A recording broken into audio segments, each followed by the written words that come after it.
So anyway, Rob, you guys were playing music over the summer. I've been playing my guitar a lot too, but I gotta tell you, I had a gig last week.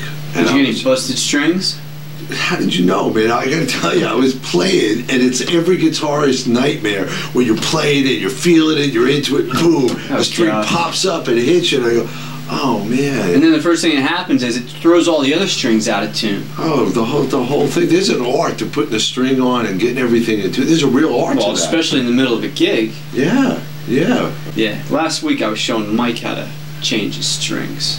Why'd you have to show Mike? He's a musician. He knows what he's doing. You ever spend an hour with that guy?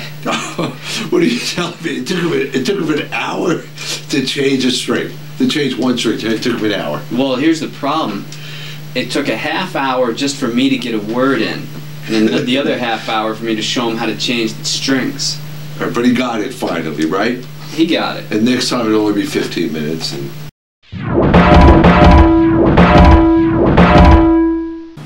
Hey everybody, welcome to the dark, dank lair that is the Sultans repair shop. This is where we give you the tricks and tips to keep your gear running smoothly. Alright Rob, what are we going to teach today? What are we going to learn? Well, I figured we'd start with the basics. There's a lot of new guitarists out there, so what better place to start with than changing strings? Makes sense to me. I mean, I've been playing guitar for quite some time, so I know how to change strings. I think I know what I'm doing. But I can play along, pretend like I don't know anything, just to, go with the flow, make things easier for you. Listen, I've seen the way you change your strings. You need this as much as they do.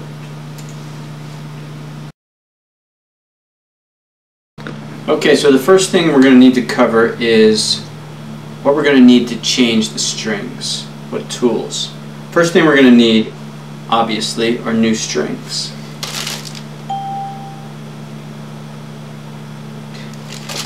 And the next thing we're going to need is a string winder. Now, you don't necessarily have to have this, but it makes it a lot easier. There are several kinds. They come with the big, fancy, high-powered electrical string winders.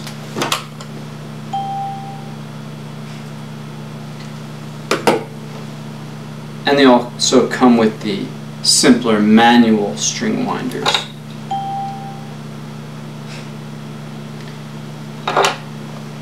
We're going to use the high-powered ones just because we can.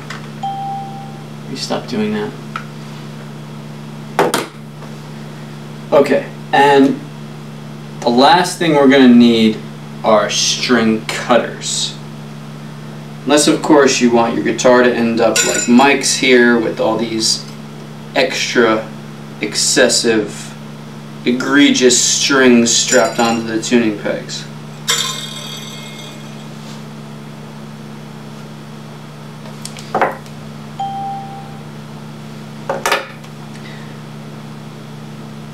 Alrighty then, well, let's begin. First thing I want you to do is take the strap off of the guitar. What did you do, glue this thing on there? Now it's going to be a lot easier to work with. Next, take your string winder and loosen all the strings. Next thing I'm going to do, I've got this all-in-one tool here. This has got the manual winder, it's got a wire cutter, it's got all sorts of gadgets here. Oh, it's got the bridge pin puller too. So I'm going to take the bridge pin puller, which is this little notch here, and I'm going to wedge it right underneath the bridge pin, and it just pulls out. That. This is the bridge pin here.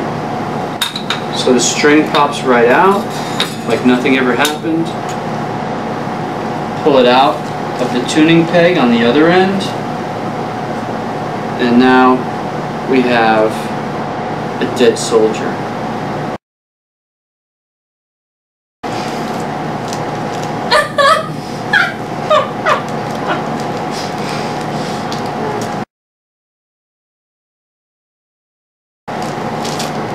Now we're going to need to put on the new string.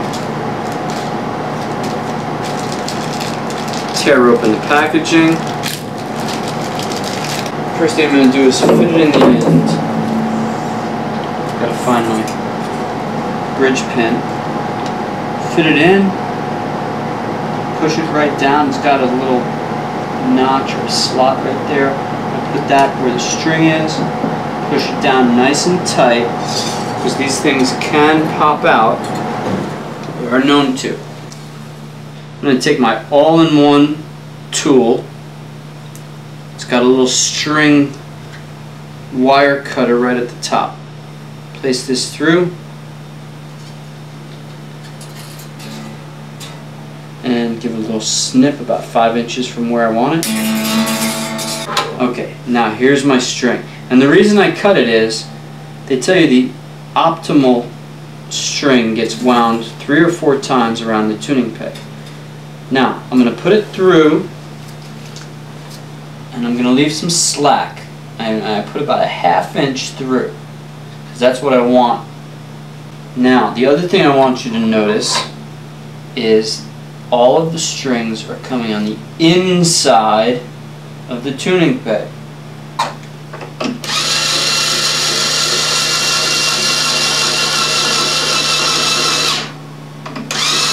Okay, now I'm starting to feel the tension, so I know I'm getting close. The bridge pin popped out.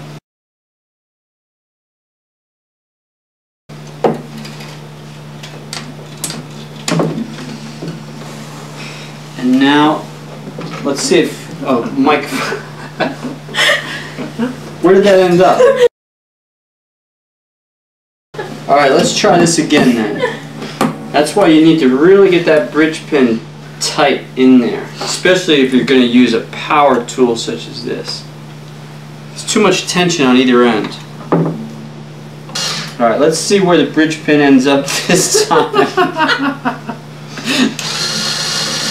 Alright, it stayed in place. Can I get some applause? Thank you.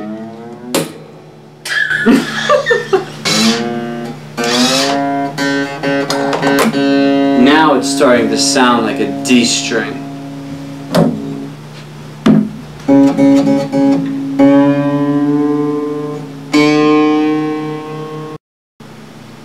So, there you have it. That's everything you're going to need to know on how to change your strings. So now you can finally stop leaving a tangled mess all over your tuning pegs. Nah, probably not.